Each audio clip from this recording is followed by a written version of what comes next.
Si hay algo que viene con las estrellas de Hollywood es por supuesto el morbo de saber qué es lo que pasa con estas personas que vemos tan inalcanzables. Lo que tal vez no tomamos en cuenta es que ellos son seres humanos y en muchos casos sufren los mismos problemas y predicamentos de quienes no son famosos y en algunas situaciones sufren más de lo que podríamos imaginar. Hola, soy Jacqueline Isa y hoy en Lugares Misteriosos conoceremos los casos criminales que estremecieron Hollywood y que si bien pasaron hace algunos años, hasta hoy siguen sonando.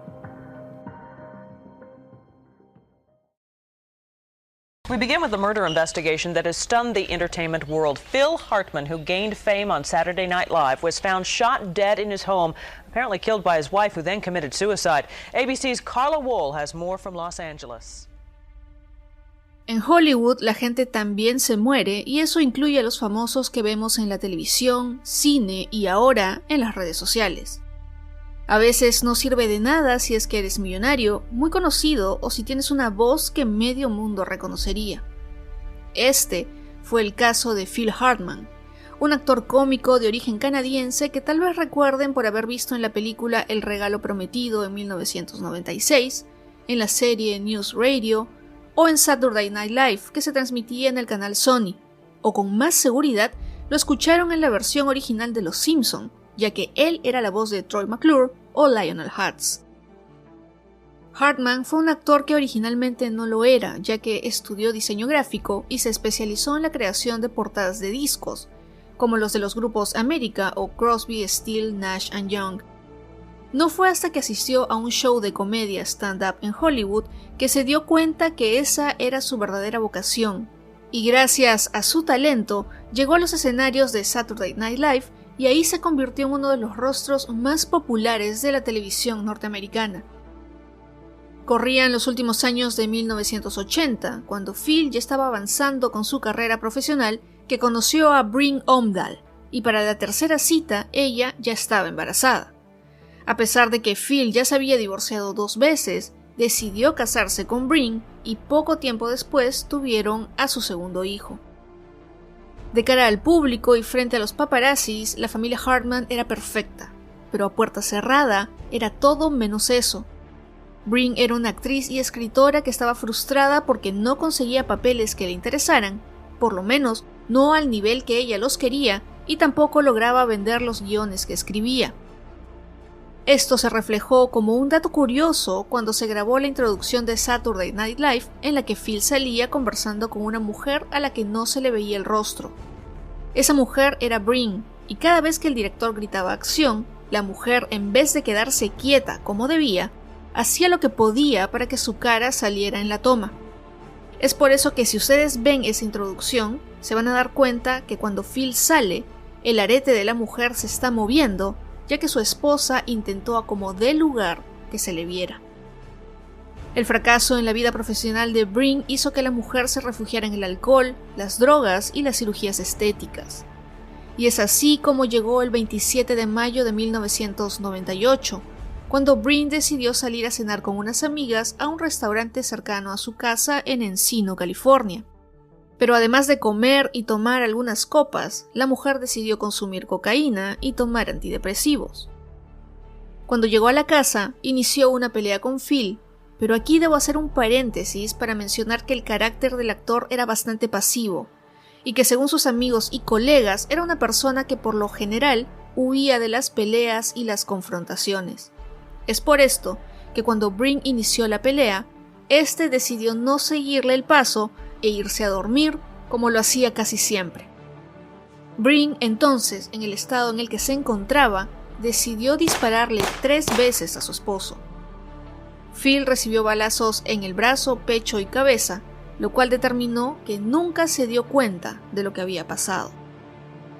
Después de asesinar a sangre fría a su esposo, Brin decidió ir hasta la casa de su amigo Ron Douglas, a quien le confesó lo que había hecho, pero este no le creyó hasta que vio el arma que Brin llevaba consigo. Pasaron algunas horas en las que la mujer no podía regresar a su casa por el estado en el que se encontraba, pero luego, junto a Ron, regresaron a la casa de la mujer. El amigo decidió entrar para verificar lo que ella le había dicho y efectivamente, encontró a Phil muerto en su cama matrimonial.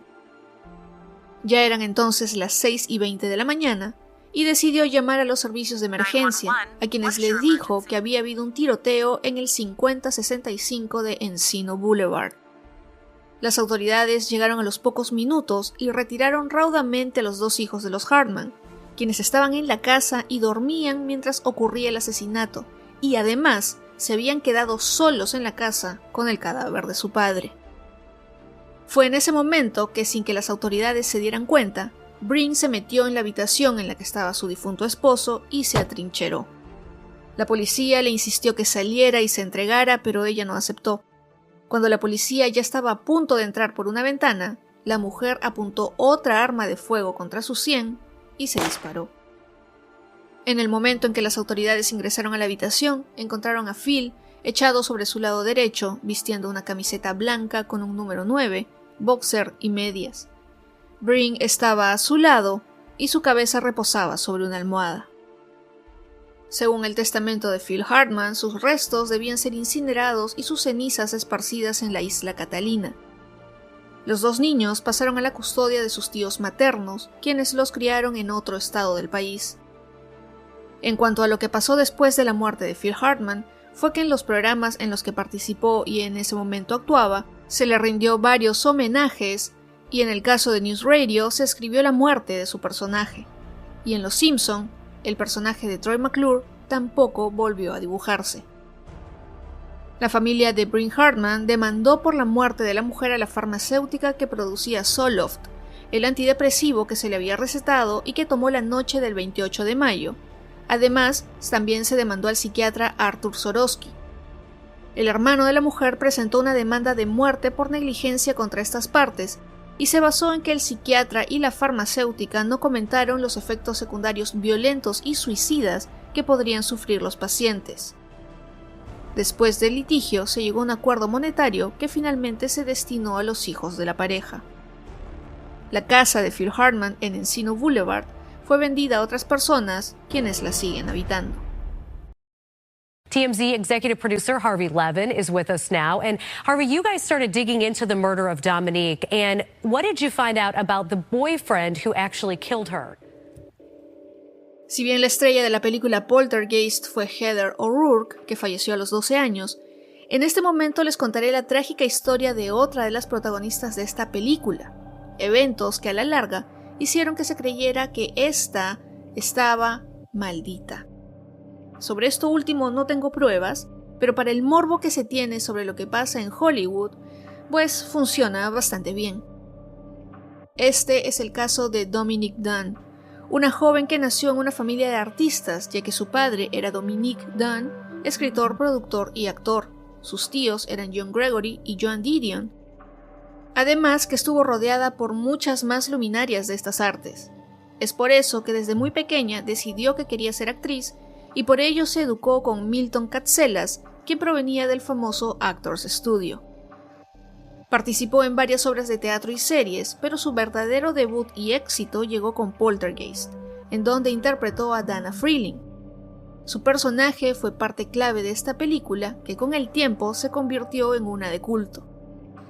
El futuro de Dominique no podía ser más auspicioso, pero en el camino conoció a John Thomas Sweeney, un chef en crecimiento del restaurante Ma Maison, un establecimiento muy prestigioso ubicado en la lujosa zona de West Hollywood.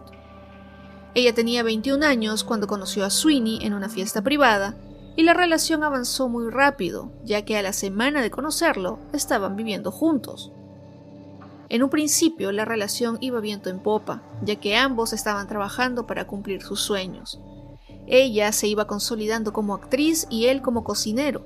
Además, que ambos habían vivido una infancia difícil, ya que eran hijos de padres divorciados. Pero en el fondo, Dominique no estaba cómoda viviendo con John, ya que éste, al poco tiempo de mudarse, comenzó a mostrar su lado violento. Este sujeto se había vuelto controlador con ella, a quien comenzó a separar poco a poco de lo que le gustaba y de quienes quería. La celaba no solo con los fans que se le acercaban por una foto o un autógrafo, sino también de su familia, y la comenzó a encerrar en la casa donde vivían juntos. Una triste anécdota que se publicó en La Nación de Argentina sucedió cuando, después del estreno de Poltergeist, un admirador se le acercó a Dominique para mencionarle cuál fue su escena favorita de la película, y antes que siquiera ella le contestara, Sweeney cogió al hombre del cuello y lo estampó contra la pared. Alex, uno de los hermanos mayores de la actriz, vio esta escena y se la contó a sus padres, quienes intentaron alejarla de su pareja, pero a pesar de que terminaban la relación, Sweeney siempre hacía que volvieran. Uno de los casos de violencia que Dominique Dunne vivió sucedió en agosto de 1982, cuando Sweeney, en medio de una discusión, le jaló el pelo y le sacó varios de raíz, lo cual hizo que ella huyera inmediatamente a la casa de su madre. El sujeto la siguió, pero se encontró con la madre de Dominique en la puerta, quien le prohibió el ingreso o que hablara con ella, además que amenazó con llamar a la policía. Sin embargo, este no fue un caso aislado, ya que después de unos días, Dominique decidió regresar a su casa con John, que otra vez la atacó y en esta ocasión trató de asfixiarla. Ella logró escapar por la ventana del baño, llegó nuevamente a la casa de su madre y por fin decidió terminar la relación con Sweeney. Cuando el hombre se fue de la casa, Dominique cambió las cerraduras, pero esto no fue suficiente.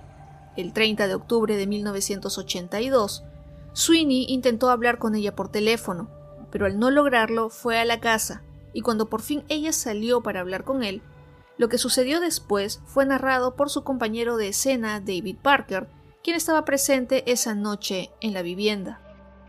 Según Parker, escuchó gritos y golpes en el exterior de la casa, por lo que decidió llamar a la policía, quienes se negaron a ir ya que estaba fuera de su jurisdicción. Cuando Parker salió de la casa, encontró a Sweeney arrodillado frente al cuerpo de Dominique, quien seguía viva, pero por poco. Este le pidió a Parker que llamara a la policía y cuando lo hizo nuevamente, esta vez sí acudieron y escucharon la confesión de Sweeney, que dijo que había matado a su novia y que luego había intentado suicidarse. La actriz fue trasladada aún con signos vitales al centro médico Cedars-Sinai, donde después se determinó que estaba en un estado de coma irreversible y el 4 de noviembre, 5 días después del ataque de su exnovio, falleció. Una versión que revisé dice que la joven actriz murió naturalmente y otras indican que fue desconectada por sus padres. Sea cual fuere, a pesar del doloroso hecho, la familia Dunne decidió donar varios de los órganos de Dominique a otras personas. En agosto de 1983 comenzó el juicio contra Sweeney, en el que declararon amistades y familiares de Dominique, además de que se prohibió que el jurado escuchara los testimonios de 2 exparejas de este, quienes habían sufrido por la violencia que este les incurría. Por su parte, los abogados del acusado se basaron en que este había actuado por los efectos del alcohol y porque además se había enterado de que su exnovia se había realizado un aborto. Finalmente, a Sweeney se le declaró culpable de homicidio involuntario y de ataque físico con abuso de violencia, que le supuso una pena de entre 3 a 7 años, pero cumplió muchos menos.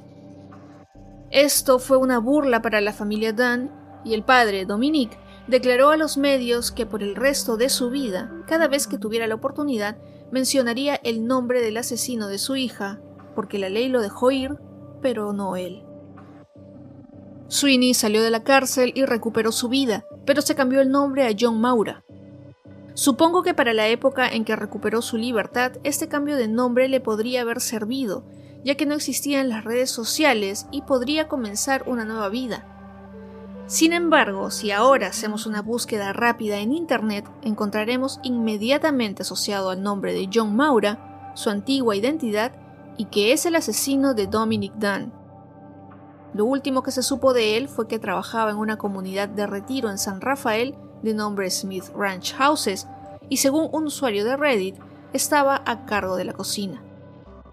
Dominique Dunne está enterrada en el famoso cementerio Pierce Brothers en Westwood, muy cerca de Hollywood, donde casualmente también descansan los restos de Heather O'Rourke, su colega en la película Poltergeist, Marilyn Monroe, Farrah Fawcett, Kirk Douglas, Hugh Hefner y Dean Martin, entre otros famosos.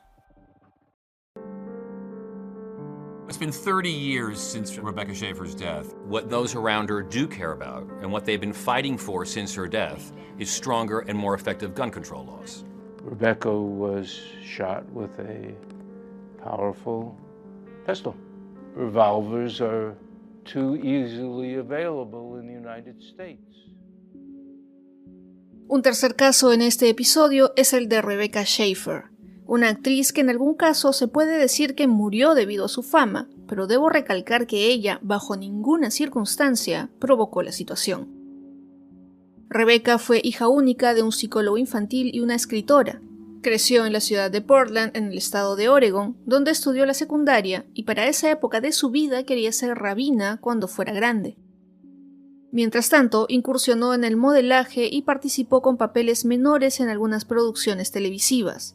Luego se mudó a Nueva York y tras un breve paso como modelo, audicionó para la serie de televisión My Sister Sam de la cadena CBS. Cuando la serie se canceló, participó en la película Radio Days de Woody Allen, aunque muchas de sus escenas fueron cortadas al final, y además de otros papeles, se dedicó a ser vocera de Thursday Child, una organización benéfica orientada a la infancia. Dentro de las audiciones a las que se presentó estuvo la de la película Mujer Bonita, y fue considerada para el papel principal después de que Molly Ringwald rechazara el papel. Después de su muerte, Julia Roberts se quedó con este. Hace unos momentos les mencionaba que Rebecca murió debido a su fama y a su trabajo, ya que Robert John Bardo, un fanático suyo, se había obsesionado con ella y la había estado acosando por más de 3 años. Sin embargo, Schaeffer no fue la primera persona pública con la que este hombre se había obsesionado, ya que antes estuvo detrás de la pacifista Samantha Smith, quien lamentablemente falleció en un accidente de avión. La única manera que Bardo tenía para comunicarse con Schaeffer era a través de cartas, las mismas que eran leídas y contestadas por un equipo de la actriz, ya que ella no llegaba a leerlas y menos responderlas. Bardo no sabía esto, y fue así como en 1987 decidió viajar a Los Ángeles para ver a la actriz en el set de My Sister Sam, pero los guardias se lo impidieron. Esto le causó gran molestia y por ello regresó un mes después, pero esta vez con un cuchillo, para ser nuevamente detenido en la puerta e impedido de contactar a la actriz. Después de eso, regresó a Tucson, su ciudad natal, donde se olvidó de Rebecca Schaeffer por un tiempo, ya que su obsesión se enfocó en Madonna y otras artistas. No obstante, en 1989, Bardo vio una película en la que el personaje de Rebecca aparecía con otro actor, y esto llenó de rabia al hombre, quien decidió que Schaeffer tenía que ser castigada por ser otra mujerzuela de Hollywood. Es así que recordó cómo el acosador de la actriz Teresa Saldaña había conseguido su dirección personal. Entonces, Bardo contactó a un detective privado, quien consiguió ese dato a través del Departamento de Vehículos Motorizados de California. Con el arma que consiguió gracias a su hermano, viajó nuevamente a Los Ángeles y se dirigió a la casa de la actriz. Preguntó antes a los vecinos si la dirección era la correcta y tras confirmar la dirección, tocó la puerta, y fue la misma Rebecca quien lo atendió. Bardo le dijo que era un admirador y le enseñó una foto que tenía de ella. La actriz lo escuchó y luego le pidió que se fuera. No pasó ni una hora cuando el hombre regresó y Rebecca volvió a abrir la puerta sin sospechar ningún peligro, y en ese momento Bardo le dijo que se había olvidado de entregarle algo. Antes de que Schaeffer pudiera reaccionar, el sujeto sacó un revólver de una bolsa de papel que traía consigo y le disparó a quemarropa en el pecho para luego salir de la escena del crimen. Rebecca Schaeffer fue declarada muerta poco después de llegar al centro médico Cedars-Sinai. Robert Bardo fue arrestado al día siguiente y después del juicio se le condenó a cadena perpetua sin posibilidad de libertad condicional y en este momento se encuentra sirviendo su sentencia en la prisión estatal de Avenal en California. Si bien la pérdida de Rebecca Schaeffer afectó a su familia, amigos y admiradores, por lo menos sirvió para cambiar las leyes de divulgación de información personal a través de la DMV. La Ley de Protección de la Privacidad de los Conductores se promulgó en 1994 y esta prohíbe que la institución brinde detalles de las personas como su dirección, u otra información sensible. Como dato un poco curioso y tal vez hasta morboso, la casa de Rebecca Schaeffer es parte de algunos tours de Hollywood.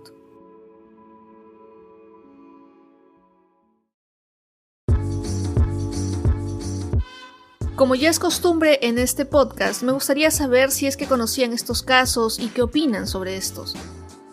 Les cuento que a mí particularmente me sorprendió mucho el caso de Phil Hartman, ya que yo veía News Radio y no me había enterado de su muerte, por lo que fue un golpe un tanto duro, ya que uno suele encariñarse con los personajes y con los actores. Por otro lado, también les comento que en el transcurso de la temporada estaré haciendo una segunda parte de este episodio, ya que hay otros casos que estoy segura les van a parecer interesantes. Pero si ustedes tienen alguno que quieran que explore en el podcast, por favor me lo dejan en redes sociales o en los mensajes. Recuerden que pueden escuchar este podcast en Spotify, Audioplayer, audioplayer.pe, Amazon Music y donde disfruten sus podcasts favoritos. Si este episodio les ha gustado, compártanlo en sus redes sociales etiquetando al podcast en @lugaresmisteriososelpodcast y también pueden dejar sus comentarios en Instagram y Facebook, además de la cajita de preguntas y respuestas en la app de Spotify. Como siempre, los voy a estar leyendo. Llegamos entonces al final de este episodio. Les agradezco mucho por llegar hasta esta parte y por escucharlo. Yo soy Jacqueline Isa, espero que estén todos muy bien y como siempre, nos encontramos en otros lugares misteriosos muy pronto. Escucha más episodios como este en Audioplayer.